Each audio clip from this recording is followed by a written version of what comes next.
सगळ्यात मोठी बातमी सुनेत्रा पवार यांच्या संदर्भातली, कारण 2029ला सुनेत्रा पवार यांनीच मुख्यमंत्री व्हावं असं मोठं वक्तव्य जय पवार यांनी केलंय। अजितदादांच्या निधनाच्या नंतर सुनेत्रा पवार यांनी उपमुख्यमंत्री पदाची सूत्र हाती घेतली आहेत। बारामतीकरांची इच्छा होती की दादांनी मुख्यमंत्री व्हावं, आता दादांची जागा वहिनींनी घेतली आहे। वहिनी देखील मोठ्या प्रमाणावरती कष्ट करतायत असंही वक्तव्य जय पवार यांनी केलं। यामुळे 2029ला सुनेत्रा पवार यांनी मुख्यमंत्री व्हावं अशी इच्छाही त्यांनी बोलून दाखवली आहे।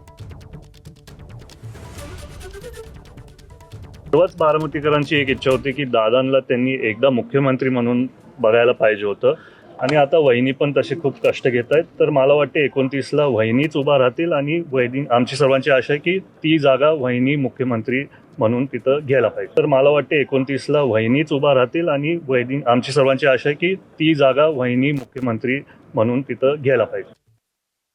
तर याच विषयी बोलूयात। भाजपचे नेते प्रवीण दरेकर आपल्या सोबत आहेत। प्रवीणजी, एक मोठं विधान 2029ला सुनेत्रा पवार यांनी मुख्यमंत्री व्हावं अशी इच्छा जय पवार यांनी बोलून दाखवली आहे। नाही, मला वाटतं इच्छा प्रकट करण्याचा प्रत्येकाला अधिकार आहे। प्रत्येक पक्षाच्या कार्यकर्त्याला, नेत्याला आपल्या पक्षाचा प्रमुख आणि राज्याचा प्रमुख व्हावं असं वाटणं स्वाभाविक आहे। जसं की आता बच्चू कडू परवा बोलले की एकनाथ शिंदे साहेब मुख्यमंत्री होईपर्यंत मी थांबणार नाही। आणि मला वाटतं अजितदादांनी या संदर्भात अनेकदा भाष्य केलंय की शेवटी मुख्यमंत्री व्हायला एक आकडा लागतो आणि ज्याची संख्या ते आकडा पार पडतं त्याचा मुख्यमंत्री होत असतो। आणि त्याच्यामुळे त्यांचं वाटणं स्वाभाविक आहे, ते त्या दृष्टीनं पक्षवाढीचं काम करतील। सुनित्राताई एक कर्तबगार अशा महिला आहेत आणि त्याच्यामध्ये सर्व नेतृत्व गुण आहेत। परंतु शेवटी 29 पर्यंत तरी हा विषय आज नाहीये। 29ला काय राजकीय परिस्थिती आहे, कोणाच्या किती जागा येत आहेत आणि त्याच्यावर त्या ठिकाणी मुख्यमंत्रीपद त्या ठिकाणी ठरत असतं। प्रवीणजी, मात्र गेल्या काही दिवसांपासून जर महायुतीचा विचार केला तर प्रत्येकच पक्ष खरं तर स्वबळाचा नारा देताना दिसतोय। एबीपी माझाचाच कार्यक्रम होता जेव्हा मुख्यमंत्र्यांनी म्हटलं होतं फडणवीसांनी की आम्ही सगळे एकत्र मिळूनच 2029ची ही विधानसभेची निवडणूक लढू। जसं मागच्या वेळेला आपण बघितलं की एकनाथ शिंदे यांना मुख्यमंत्री पदाचा चेहरा म्हणून घोषित केलं गेलं होतं, त्यानंतर या टप्प्याला फडणवीस झालेले आहेत। त्यामुळे मग असं काही घडू शकतं का पुढच्या वेळेला 2029 पर्यंत? माननीय मुख्यमंत्र्यांची नेहमी भूमिका ही त्या ठिकाणी एकत्रीकरणाचीच राहिलेली आहे, महायुतीचीच राहिलेली आहे। आणि त्याच्यामुळे आम्ही एकत्रितपणे भविष्यामध्ये सामोरं जाऊ हे त्यांनी अनेकदा सांगितलंय। किंबहुना त्या ठिकाणी त्यांनी कृतीतनं तशा प्रकारच्या घटना घडलेल्याही आपल्याला दिसतील। आणि त्याच्यामुळं आज तरी मला असं वाटतं की महायुती म्हणूनच आम्ही सगळ्या गोष्टींना सामोरं जाणार आहोत।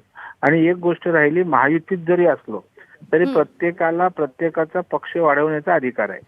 आणि त्यामुळे प्रत्येक जण आपला पक्ष कसा मोठा होईल, आपल्या पक्षाचे जास्तीत लोक कसे निवडून येतील हा प्रयत्न करणं काही गैर नाहीये ना। नाही, अर्थातच प्रवीणजी, 2029च्या हिशोबानं खरं तर सगळ्याच महायुतीमधल्या पक्षांची आता मोर्चे बांधणी करायला पण सुरुवात झालेली आहे, तयारीला सुरुवात झाली आहे। पण जय पवार यांनी हे जे वक्तव्य केलंय त्यानुसार एका पद्धतीने ते सुनेत्रा पवार यांच्यासाठी दावा करताना दिसतायत असं वाटतं तुम्हाला? नाही, मला वाटतं मी स्पष्ट सांगितलंय की प्रत्येक पक्ष दावा करू शकतो, प्रत्येक पक्ष मेहनत करू शकतो। प्रत्येक पक्षाच्या कार्यकर्त्याला जय पवार तर पुत्र आहेत, त्यांना वाटणं स्वाभाविक आहे। आणि दादांचं स्वप्न अपुरं राहिलेलं आहे।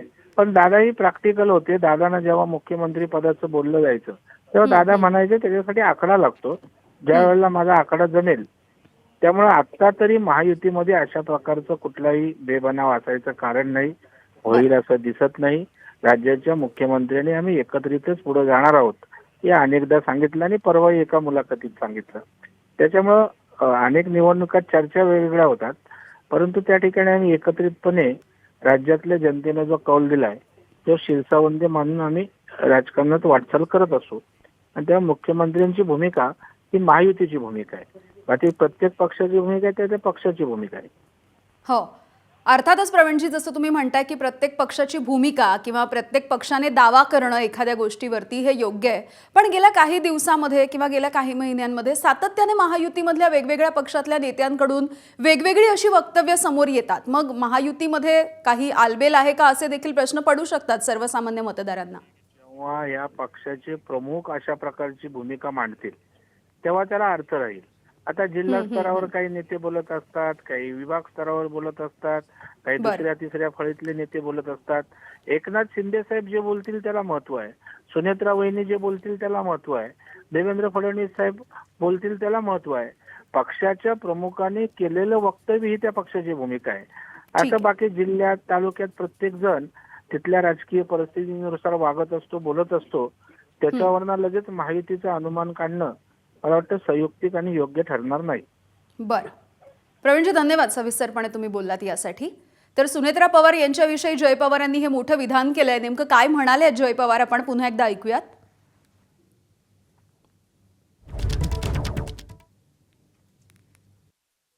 सर्वच बारामतीकरांची एक इच्छा होती की दादांना त्यांनी एकदा मुख्यमंत्री म्हणून बघायला पाहिजे होतं. आणि आता वहिनी पण तसे खूप कष्ट घेत आहेत. तर मला वाटते 29ला वहिनीच उभा राहतील आणि वहिनी, आमची सर्वांची आशा आहे की ती जागा वहिनी मुख्यमंत्री म्हणून तिथं घ्यायला पाहिजे. तर मला वाटते 29ला वहिनीच उभा राहतील आणि वहिनी, आमची सर्वांची आशा आहे की ती जागा वहिनी मुख्यमंत्री म्हणून तिथं घ्यायला पाहिजे. तर याविषयी बोलूया. शरद पवार यांच्या राष्ट्रवादीचे नेते जितेंद्र आव्हाड आपल्यासोबत आहेत. आव्हाडजी, जय पवार यांनी एक मोठं विधान सुनेत्रा पवार यांच्या संदर्भातलं केलेलं आहे. कसं बघता तुम्ही या विधानाकडे?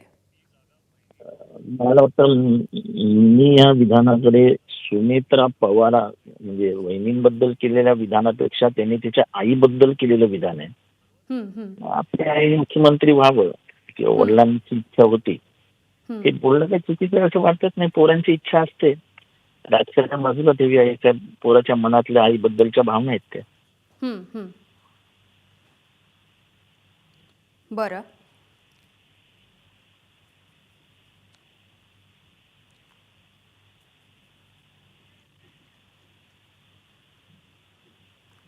आईबद्दल त्यांनी जरी वक्तव्य केलेलं असलं तरी अगदी काही वेळापूर्वी भाजपची देखील याच संदर्भात प्रतिक्रिया येते. त्यांचं असं म्हणणं आहे की ज्यांच्याकडे आकडा कोणाकडे आहे ते निवडणुकीमध्ये महत्त्वाचं ठरतं. त्यामुळे आकडे नेमके काय बोलतात याच्यावरून आम्ही ठरवू. 2029चं बोलतात ना, पण आता 2026 मध्ये 3 वर्ष जायची. 3 वर्ष जाता जाता 2-3 पावसाळे येतील, 3 हिवाळे येतील, 3 उन्हाळे येतील. कोण कसं कसं कुठे जाईल, काय जाईल ते सगळं सगळं सगळं सगळं बघावं लागेल.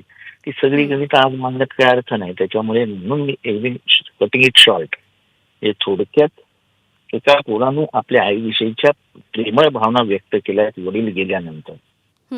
त्याला काही फार राजकीय रंग देण्याची कुणीही गरज नाही. आणि बीजेपीने तर एवढं उतावीळ होण्याचं काही गरजच नाही. त्यांच्याकडे नंबर्स आहेत, नंबर जायचे लोकांना माहिती आहे. आवडजे, खरं तर काही दिवसांपूर्वी सुप्रिया सुळे देखील म्हणाल्या होत्या की इथून पुढे बारामतीमध्ये कधीच पवार विरुद्ध पवार अशी लढाई होणार नाही. सुनेत्राताई जर मुख्यमंत्री पदाच्या शर्यतीमध्ये भविष्यामध्ये असतील तर अर्थातच शरद पवारांच्या राष्ट्रवादीची भूमिका म्हणून काय असेल?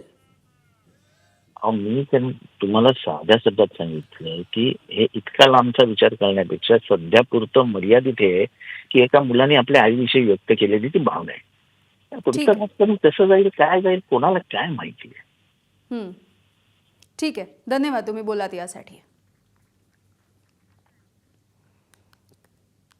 तर सुनेत्रा पवार यांच्याविषयी जय पवार यांनी केलेले हे वक्तव्य आणि त्यावरती वेगवेगळ्या राजकीय नेत्यांच्या प्रतिक्रिया आपण जाणून घेतो आहोत. 2029च्या विधानसभा निवडणुकीच्या वेळेला सुनेत्रा पवार यांनी मुख्यमंत्री व्हावं असं मोठं विधान जय पवार यांनी केलेलं आहे आणि एक इच्छा व्यक्त करून दाखवलेली आहे त्यांनी आपल्या या विधानामधून.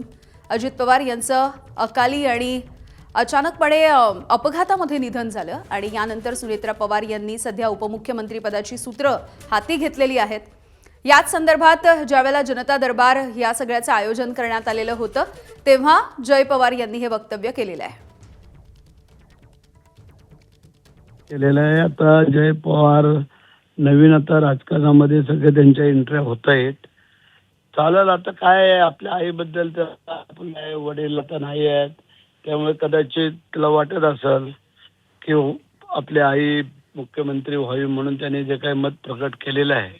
परंतु त्या अनुषंगाने संख्याबळ काय, कसं काय, पुढची परिस्थिती 29ची काय होणार आहे हे आजच नाही कोण सांगू शकत.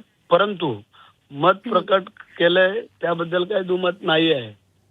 पुढचं काय असेल ते बघतालच. आम्ही तिन्ही पक्ष युतीमध्ये आहोत, त्यामध्ये काय घडामोडी होतील, काय होतील अजून 3.5 वर्षात चुकून काय सांगू शकत नाही. पण त्यांनी त्यांचं जे काय मत प्रकट केलंय ते त्यांचा वैयक्तिक विषय झाला. ते आम्ही कसं काय कमेंट्स करणार. बरं बरं, गोगावलेजी धन्यवाद, तुम्ही तुमची प्रतिक्रिया दिलीत यासाठी. तर अजित पवार यांची जागा आता सुनेत्रा पवार यांनी उपमुख्यमंत्री म्हणून घेतलेली आहे. तर दादांचं अनेक वर्षांपासूनचं स्वप्न होतं की आपणही कधीतरी महाराष्ट्राचं मुख्यमंत्री व्हावं आणि ही दादांची अपूर्ण राहिलेली इच्छा सुनेत्रा पवार यांच्या रूपामध्ये पूर्ण व्हावी अशी अनेक बारामतीकरांची इच्छा असल्याचं वक्तव्य जय पवार यांनी केलेलं आहे.